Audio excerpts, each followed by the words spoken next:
Hi, everyone. Welcome to ZEN and TECH, our weekly podcast focused on centering your inner geek and using technology to help you deal with the stresses of your connected life. I'm Rene, and your host for the show is Georgia. Before we begin, I just want to remind you that while Georgia is a therapist, she's not your therapist.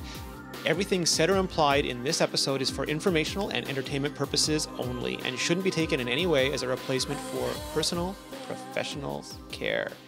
Georgia, how are you?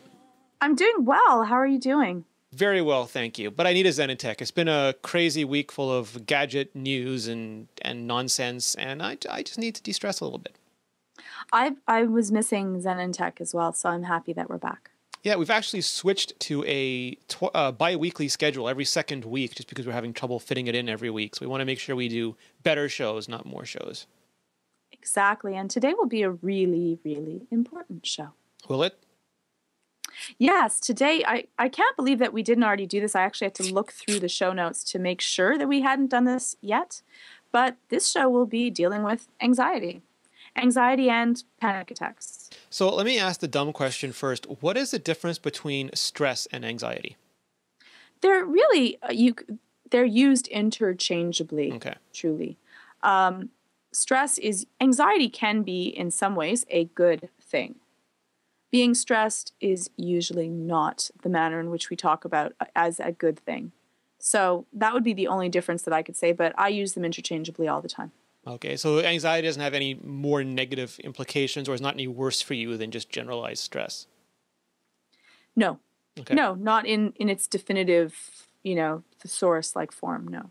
So I use the term, like if I just use it as a layman, anxious to me it's when you feel, I don't know, not quite afraid, not quite, it's like a bouillabaisse of annoying feelings. Is there an actual definition for what it is?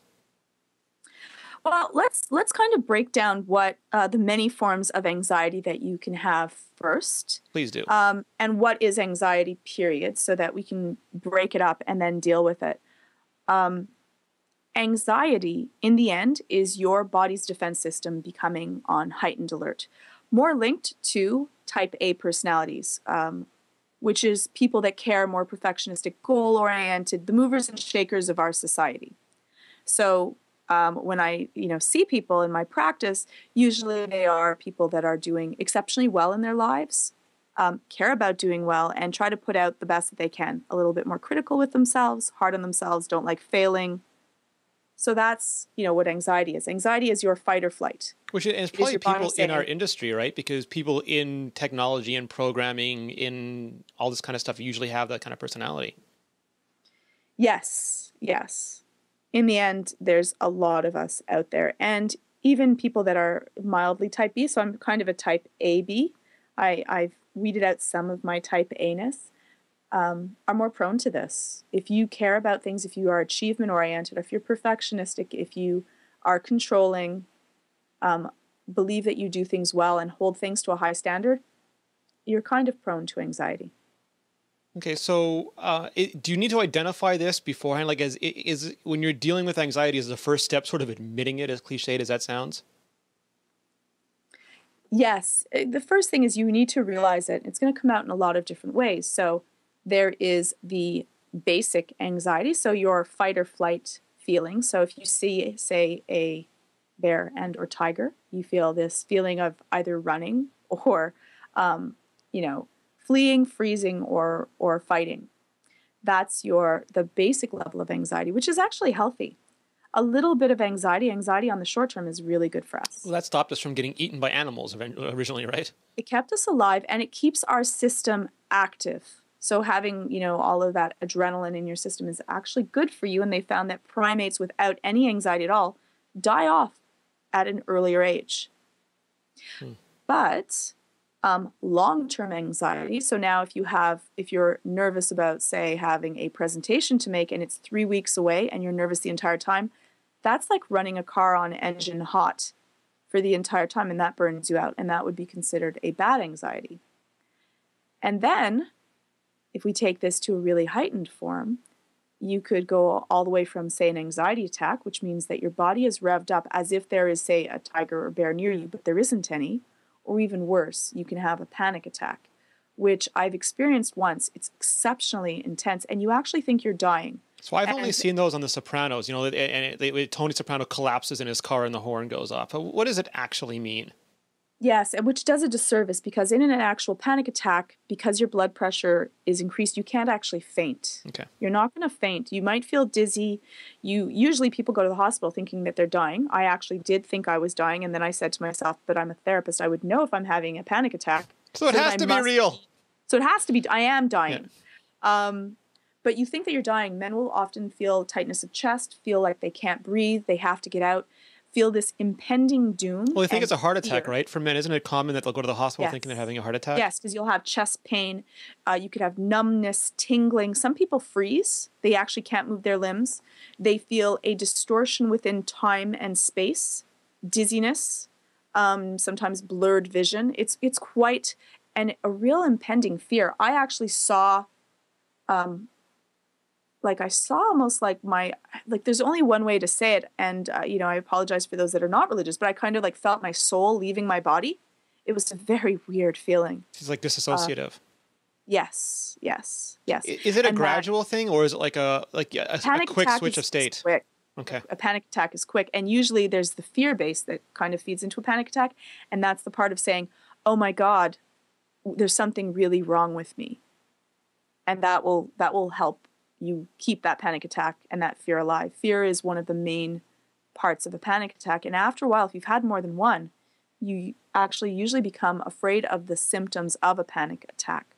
Yeah, it's a vicious cycle. So that means that if you feel, say one of the things is shortness of breath, if for some other reason you feel shortness of breath, you might think, oh my God, I might be having a panic attack, which increases your level of fear, starts your fight or flight, your sympathetic nervous system, and then you might get a panic attack.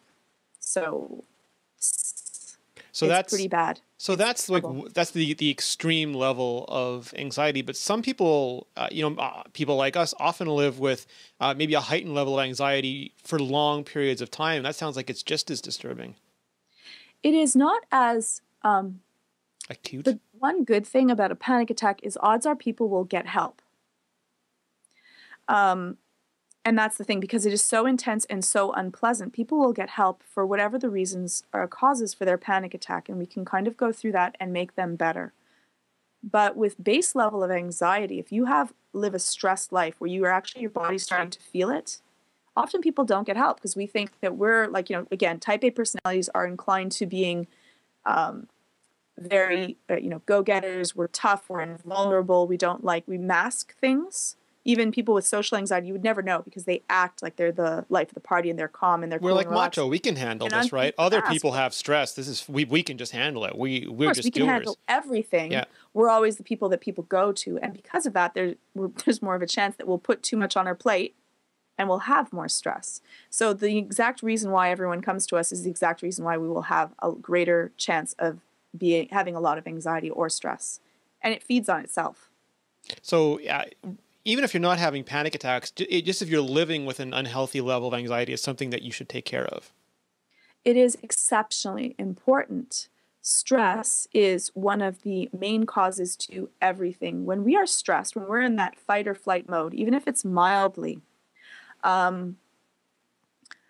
what ends up happening is that our body is not going to be healing. We're ready to fight. All of our blood. So you might have a lot of different symptoms too. Like your stomach might be upset. People often have upset stomachs, diarrhea. They have to go to the bathroom often because our blood is not going to our stomach to refeed our food. So we're also not digesting well.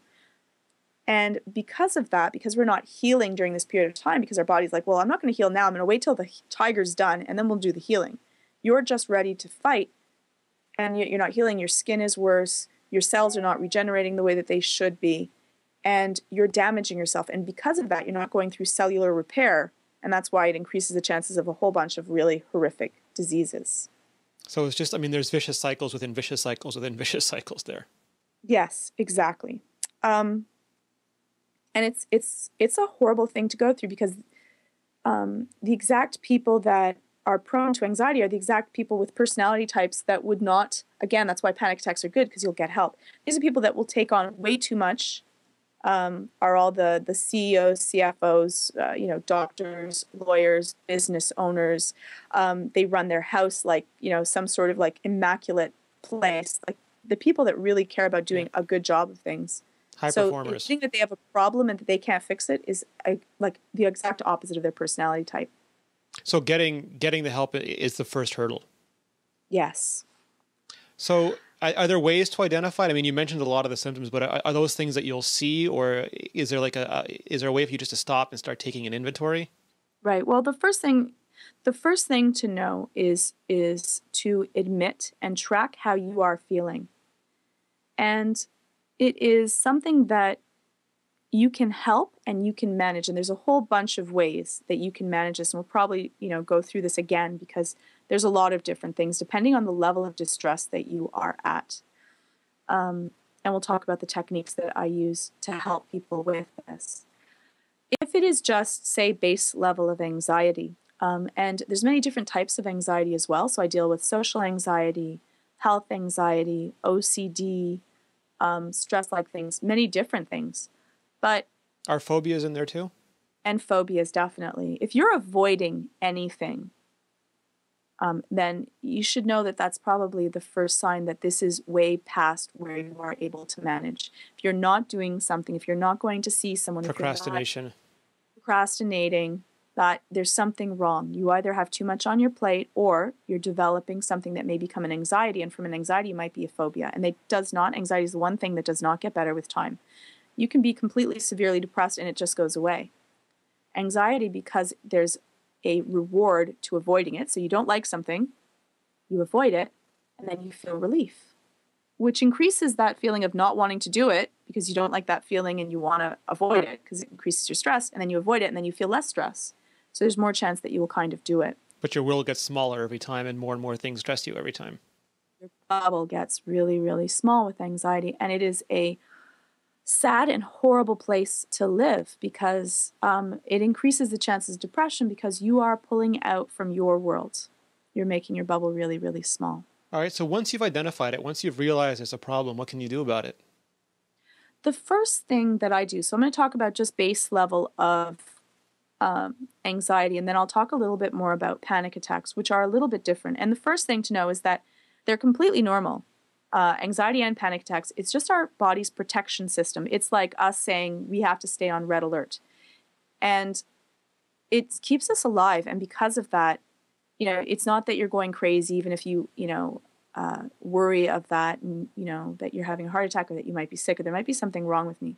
But the coping skills are exceptionally important. But isn't it like that first episode of Battlestar Galactica where you jump and then every few minutes the Cylons jump right after you and you can never rest, you can never stop because it's always right there, it's always after you. It's just like it's impossible to live like that. It is impossible to live like that. And eventually our body will actually shut down. We will, for some reason, not be able to do something, not be able to go there or get sick. Have to go on bed rest.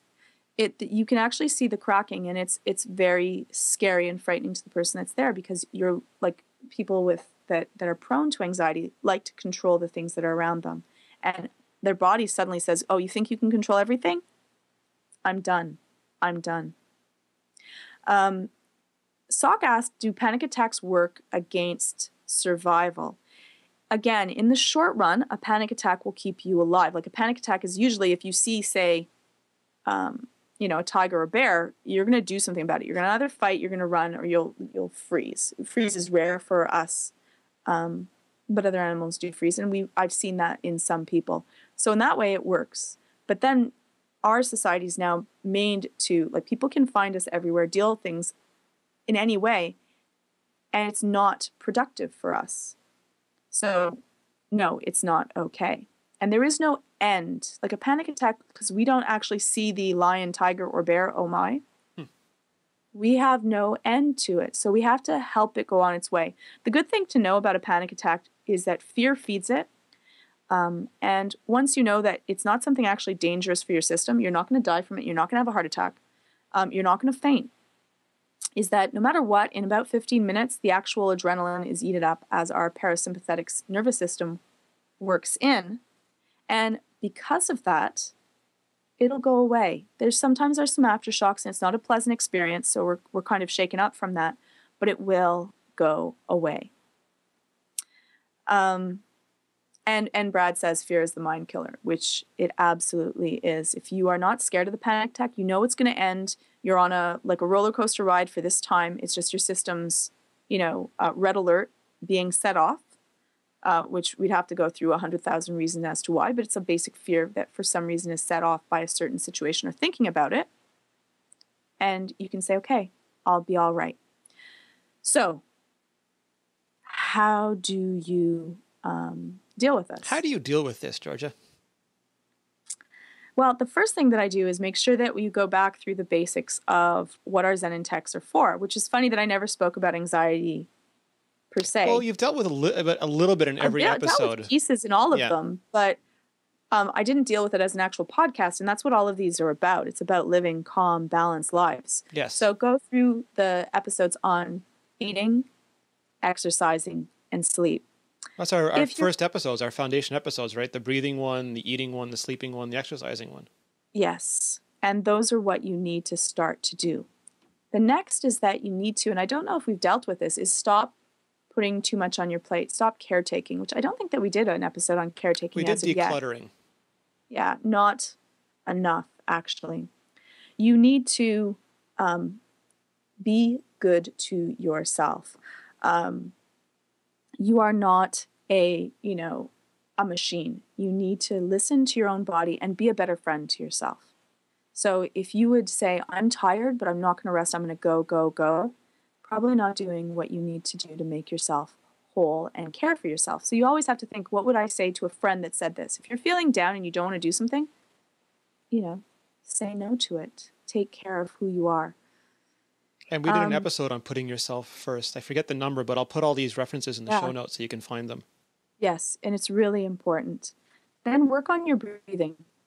Doing the breathing exercises, the first one that we did, is really important because it will help tells you, I'm doing deep breaths, I'm not scared, I'm not worried, and it will actually help your parasympathetic nervous system start up and relax and calm down and flush out all of the adrenaline from your system and relax you. Flush out is not really what's happening. No, you're hacking your system, right? Like your body is a system like any other, and if you know the right techniques, you can just hack into it. And yeah, for sure. For a panic attack, there's some really good tips, because thinking about the panic attack, you can't think your way out of a panic attack, first of all. Your mind is the enemy in this, because a panic attack is thinking is white brain matter. It's the last stuff there. What we're working with for a panic attack is our basic fight or flight protective system. I like to call it, and again, other psychologists, I'm sorry if I'm using this, but it's just kind of a lay term, but your reptilian brain. It is your fail-safe. It is your system that will supersede all others. And you'll say, you know what? I shouldn't be scared of this. I'm okay. But the other system's going, run, get out. Okay, it's a vampire. Go, go, go. Yes. And that actually is really great. Not for just a basic panic attack, but that would stop us from, we see a tiger, we're out of there before we've even thought about it. People that didn't do that would be like, I wonder what that tiger is actually doing. And then we're eaten. There's a reason why we have a fail-safe system that kind of will make sure that we get out of there even when we don't want to. So you have to really go back and not think your way out of a panic attack. You want distraction. So I do math, say counting down from 100 by sevens, or I'll look at something else and I'll count lines on something. I often tell people to leave the situation for a short period of time. So say go to the washroom.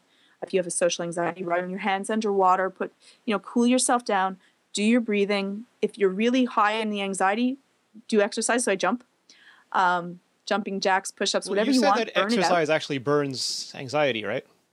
It gives a place for the anxiety to be. It's like fighting the tiger or running from it.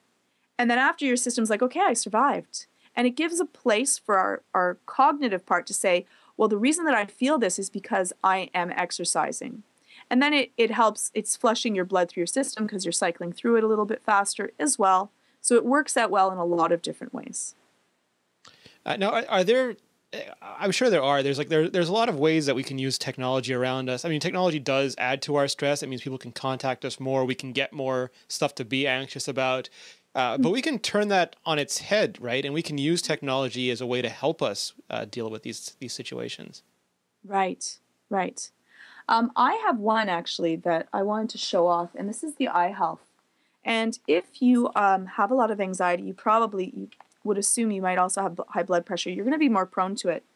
I've been using this, and it's wonderful. Doing the breathing exercises, by the way, I can actually choose to lower my blood pressure quite drastically in seconds, in actual moments. So I can drop it from, say, 126 all the way down to like 107 over, I don't know, 70 or something like that, easily.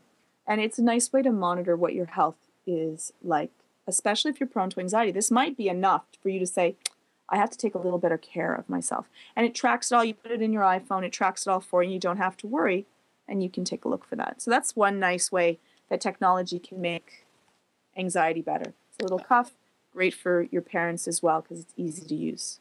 You've also said in past shows that journaling is important, right? The stuff that you can take out of your head and put onto paper makes your head physically relax because it thinks it's dealt with.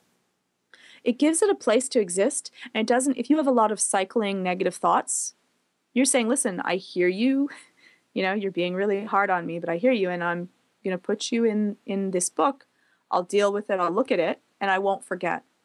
And you've said also yes, that like typing is not the same as writing, right? I like writing much more because it is more permanent, and permanency is something really important for validating, especially if you had, say, invalidating parents that didn't really listen to you or said, oh, you don't really feel this way, you feel that way.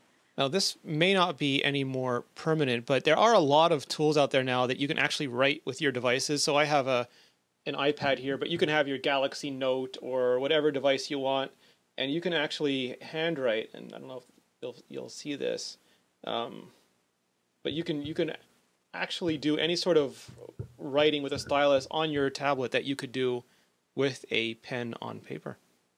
Mm-hmm. So I find that very useful because sometimes it actually feels better to write out things rather than type them. It seems to engage a different part of the brain. It does, and it's soothing to yourself. Again, if you're prone to panic attacks, there's a lot of things that you need to kind of take into consideration because one is the negative thoughts, and the other is soothing yourself, being able to say, I'm okay, I'm safe, I can handle this, which you can even do, again, with any of your, any of your phones. If you have any voice recorders, you can do the same thing and just say, this is what I feel right now. And you can track it that way as well. Yeah, so for whatever reason, you're not in a situation where you can write, or it's just you don't have the time, or it's not your forte, the voice recorder is a very nice alternative. Right, right. And you can set reminders, which is nice, so you don't have to worry about forgetting something. I used Siri the other day. Unfortunately, Siri's not exceptionally effective because I don't have any buzzing on for my phone, so I don't really get the pop-up reminders properly. But it allows you to just put something else. So if any of your phones and or tablets, you set your reminders for things that you're worried about forgetting, it takes it out of your head and you don't have to worry about it. So all you're doing is removing things that would cause you stress. You're letting the technology do the heavy lifting so that your brain doesn't feel like it's on the verge of forgetting or messing up or screwing up all the time. Right. I also would say take stuff off your plate. If there's something that you don't want to do, so I get a lot of sometimes very serious emails from clients that I'm seeing, families that are in distress, and sometimes it's too hard for me to deal with. And I used to procrastinate, and I'd be like, well, I only have my phone now. I'm not going to email them because I'm not going to be able to write it properly. I'm going to leave it. And now I don't. I just write it. Luckily, I took this from Kevin Rose, which always has written from my iPad or my iPhone. So if I made any spelling errors, they're like, okay, well, it's from her iPhone anyway. Yeah, you put send from your iPhone on every one of your computers. Yeah, and that it way can people be on your forgives email. everything. You don't actually have to be sending it from your iPhone or your iPad or your Notepad or your, Galaxy, whatever it so may be. You can. It's a get out of Stickler's free card. Yeah. And then I send it and I get rid of it off of my plate as quickly as possible. Yeah, no, I like that. And then I feel better because it's done with.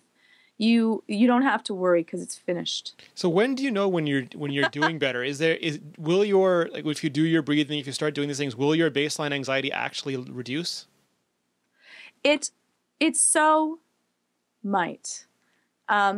If you take the work to do it. You have to also spend attention finding out what it so may be. So people would often say, well, I'm not going to exercise, but I'll do, eating. And I'll say, well, is it working for you? And they'll be like, well, no, not really, but I didn't do any of the other stuff. You have to try it out. You don't know where your base level, they all come back, anxiety all comes back to your basic fears. So fear of failure, fear of abandonment, trusting yourself, control, different types of things that maybe worried about, trusting the world, trusting yourself, being good enough, disappointing others. These kind of things are where we come from. And so you have to make sure that you're addressing those issues. In the end, doing your exercising, doing your journaling, eating well is good, but you should probably also be taking a look at where this came from. Like, why have you allowed your anxiety to continue? What is success for you? And often we like our anxiety because it keeps us sharp, quick-witted, and fast, but it also is slowly killing us. Yeah. So we'll explore that in a future episode, perhaps? Yes, I think we'll have to. All right. Well, awesome, Georgia. Thank you very much. Where can we find out more about you? You can find me on Twitter at GeorgiaTIPB, and you can also find me on the website, www.zenandtech.tv. Nice. And you can find me at Rene Ritchie. You can find me at imore.com or mobilenations.com. You can find all of our shows, including Zen and Tech, and a plethora of others at mobilenations.com/shows. We are here every second week now. And if you haven't already, I would really appreciate it if you would go to iTunes, if you would subscribe to the show, if you would leave a rating. Even if you've left one before, leave another one. It helps people find the show. And I think of all the podcasts out there, this is a really, really important one. And we'd love to be able to share it and help more people.